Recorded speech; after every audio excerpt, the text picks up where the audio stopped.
¿Qué tal, mis queridos hermanos, mis queridas hermanas? Qué gozo para mí saludarles en la oportunidad de continuar con esta linda experiencia, como lo es el estudio de la Santa Biblia a través del programa Reavivados por su palabra. Agradezco a Dios por el privilegio, la oportunidad de compartir con ustedes esta meditación, y es mi oración que al oírla o al verla sea para ustedes de gran provecho, de gran bendición. El Espíritu Santo añada lo que hace falta para que la gracia de Dios nos sostenga y nos mantenga firmes y fieles hasta el día que Cristo Jesús venga por segunda vez. Estamos llegando hoy al capítulo número 6 de la carta del apóstol Pablo a los Gálatas. Es el último capítulo de esta carta, que ha sido una carta por lo demás muy especial, algo diferente a las demás cartas del apóstol Pablo, porque aunque en todas ellas el apóstol Pablo va a dar consejos y una que otra vez reprensión, la carta a los Gálatas es una carta completa de reprensión por lo que la iglesia ha permitido que ocurra en ella. Ustedes recuerdan, los judaizantes han llegado hasta ese lugar, han pervertido por completo la obra del apóstol Pablo, han pervertido por completo la predicación del evangelio, han pervertido el evangelio, la esencia del evangelio de Cristo que trae libertad, y han enseñado que deben judaizarse, es decir, que deben asumir algunos ritos practicados por los judíos que tuvieron su fin en el momento de la aparición, muerte y resurrección de Cristo Jesús. Vale la pena recordar una vez más que el apóstol Pablo no está hablando de la ley moral. El apóstol Pablo no está hablando de los 10 mandamientos que son eternos, que fueron escritos por el dedo de Dios en tablas de piedra para que permanecieran para siempre. Se está refiriendo, y los dos últimos capítulos así lo van a demostrar, principalmente a que los judaizantes enseñaban que era obligatorio la circuncisión y que si no lo hacían, entonces no podían uh, ser aceptos en el cristianismo, no podían recibir la bendición de Dios. Ahora, el principio que el apóstol Pablo ha estado enseñando, lo que el apóstol Pablo ha estado combatiendo, no es si la circuncisión es buena o no es buena, si se debe hacer o no se debe hacer, si guardar los ritos es correcto o no es correcto. Lo que el apóstol Pablo está combatiendo es querer ser salvos por las obras, querer ser salvo por la obediencia a ciertos principios. Y hoy en día nos puede ocurrir lo mismo con la ley moral. Si bien es verdad que la ley moral está vigente, los 10 mandamientos son eternos, vienen desde la eternidad y van hasta la eternidad, el principio de la ley es eterno. También es verdad que podemos estar cayendo en el error de querer ser salvos por simplemente guardarlos, es decir, hacer de nuestra vida una vida de inventario, cuántas cosas buenas hacemos y cuántas cosas malas estamos dejando de hacer para ver cuán cerca estamos de la salvación. Pablo enfatiza la gran verdad de que la salvación es por la fe, solamente por fe. Es un regalo de Dios, es una bendición de Dios. En ningún momento el apóstol Pablo está enseñando otra cosa. Pero el capítulo número 6 es un capítulo de despedida. Y si bien es verdad que el apóstol Pablo está molesto con la iglesia por la forma como han actuado, también es verdad que siguen siendo para el apóstol personas muy especiales, una iglesia amada, y aquí hay un principio de liderazgo extraordinario. Tenemos el deber de reprender, tenemos el deber de llamar la atención, tenemos el deber de conducir a la iglesia por el camino correcto, pero también tenemos el deber de amarla, de hacerla con el carácter de Cristo Jesús. Este capítulo el apóstol va a comenzar diciendo: hermanos, si alguno fuere sorprendido en alguna falta, vosotros que sois espirituales, restauradle con espíritu de mansedumbre, considerándote a ti mismo, no sea que tú también seas tentado. El apóstol no se está refiriendo a una persona que permanentemente está en pecado, que es rebelde. El apóstol está reconociendo que aún aquellos que amamos a Cristo Jesús y que estamos guiados por Él, podemos en algún momento ser sorprendidos por la tentación, ser sorprendidos en un momento de debilidad y caer. Entonces el apóstol desafía a la iglesia para que ésta actúe en forma cristiana, restaure a aquella persona, pero teniendo la precaución al actuar de que no sea que nosotros también seamos tentados y en consecuencia también caigamos. Es decir, nosotros debemos tratar a esa persona que yerra de esa forma como quisiéramos ser tratados nosotros si nos equivocamos. Es la ley de oro. Dice el verso número 2: sobrellevad los unos las cargas de los otros y cumplid así la ley de Cristo. Sin duda, el principio de la ley es el amor. Y el apóstol Pablo allí en Primera Corintios capítulo 13 lo ha desarrollado y diseñado muy bien. Si yo hablara lenguas humanas, si yo hiciere maravillas, pero no tengo amor, entonces de nada me sirve, no tengo ningún valor. Y el apóstol Pablo está diciendo: tú puedes creerte buen cristiano, puedes creerte excelente cristiano, pero si no eres capaz de sobrellevar las cargas de otros, de ponerte en el lugar de otro, entonces definitivamente no tienes la ley en ti. No está la ley estando en tu corazón. El apóstol Pablo también va a aconsejar en este capítulo final el no gloriarnos en nosotros mismos, no creernos superiores a los demás. Por el contrario, evaluarnos cada día a la luz de Cristo Jesús. ¿Sabes que el gran problema de los seres humanos es que nos comparamos con otros seres humanos? Y algunos dicen: bueno, yo no estoy en la iglesia y no soy tan malo como fulano que está en la iglesia. Mira a fulana, va a la iglesia y cómo actúa.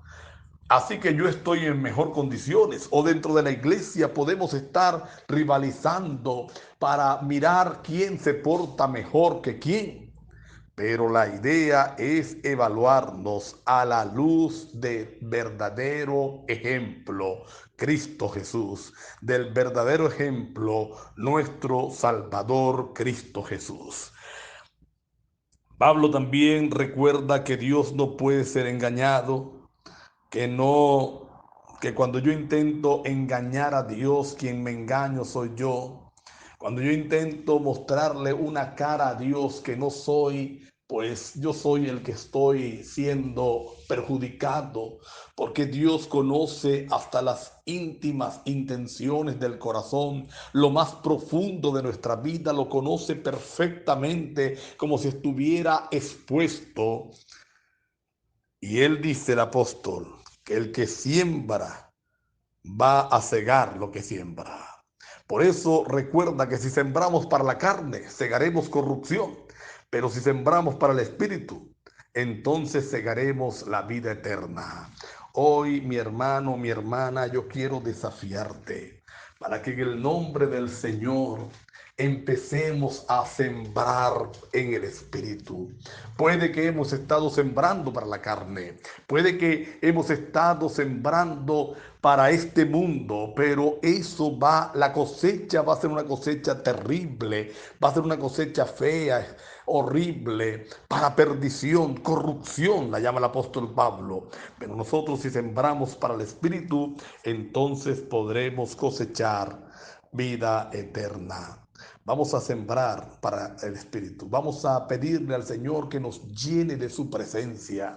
Espíritu Santo, toma el control de nuestros corazones, toma el control de nuestras vidas, de nuestra mente. Vamos a hacer esta oración cada uno de nosotros y el Espíritu Santo se va a gozar de trabajar en nuestro medio, con nosotros, por nosotros y para nosotros.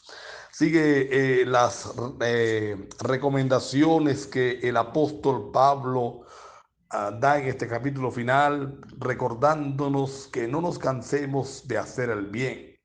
Porque aquel que hace el bien permanentemente, llegará el tiempo en que segará, llegará el tiempo en que va a cosechar una, valga la redundancia, una cosecha abundante en grandes bendiciones. Dice el apóstol, no desmayemos. Muchas veces estamos siendo útiles a alguien y nos damos cuenta que parece que no es apreciada esa acción y entonces en consecuencia nosotros nos desanimamos y decimos no vale la pena, no sigo insistiendo, pero dice el apóstol Pablo, no os canséis de hacer el bien, no desmayéis. Y da un consejo aún más pertinente en este aspecto. Dice el verso número 10 que mientras tengamos oportunidad, hagámosle bien a todos, pero principalmente, dice el apóstol, a los hermanos de la fe, a los miembros de la iglesia, a aquellos que están luchando junto con nosotros. Y yo quiero decirte algo, la mayor bendición que podemos hacer por un hermano, por una hermana, es orar por ellos.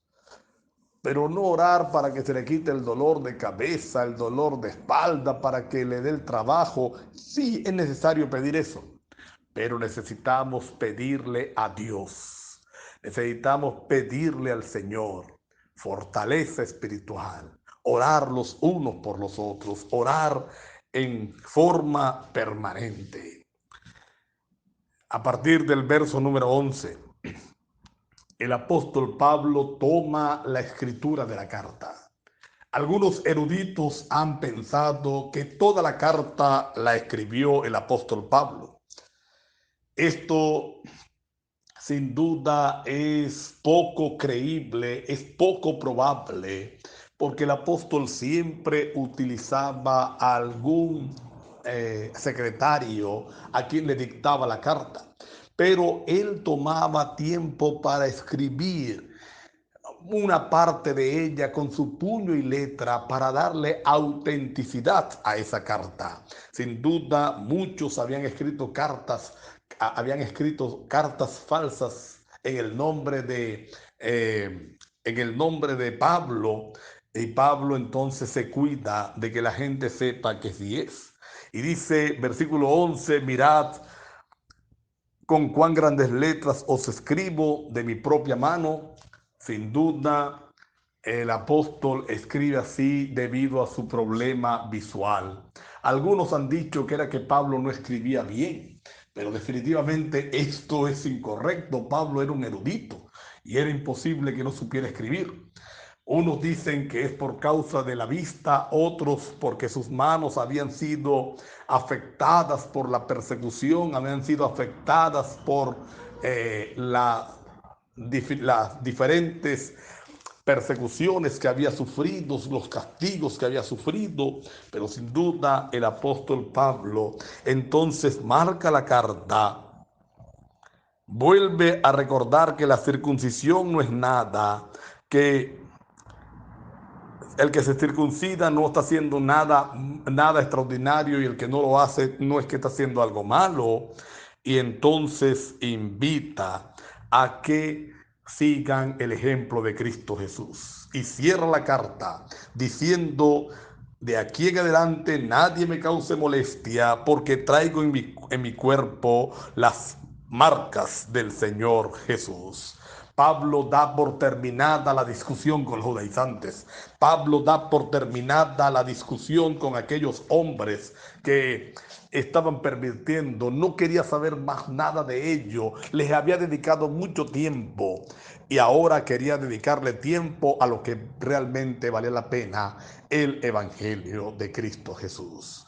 Hermanos queridos, Pablo llevaba en su cuerpo las marcas del Evangelio. La palabra que usa allí es la que ejemplifica lo que los ganaderos hacen con su ganado cuando los marcan a fuego, le hacen la marca. Usa la palabra también que los esclavos se hacían para identificar a su amo. Él lleva las marcas de Cristo Jesús. Sin duda las cicatrices, sin duda todos esos detalles que había enfrentado por causa del Evangelio. Vamos a orar para pedirle al Señor su bendición. Querido Padre, gracias por esta carta a los Gálatas, especialmente por los consejos dados en el capítulo número 6. Ayúdanos, Señor, a ser llenos de tu Espíritu Santo para que Él nos conduzca en todo momento y en todo lugar. Gracias, Señor, por escucharnos en el nombre de Jesús. Amén. Dios me les bendiga, mis queridos hermanos, mis queridas hermanas. Un lindo día para cada uno de ustedes.